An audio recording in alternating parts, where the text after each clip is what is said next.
Pavilion Club Kitengela presents Gusii Night.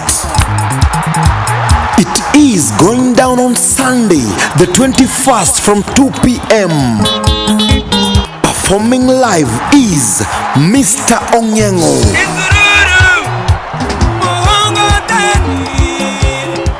Makubamba,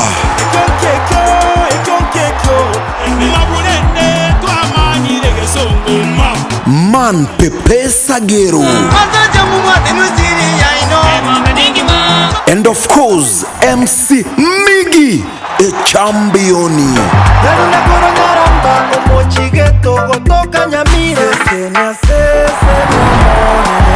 Don't miss because kutakuwa kamoto gaki. Ai!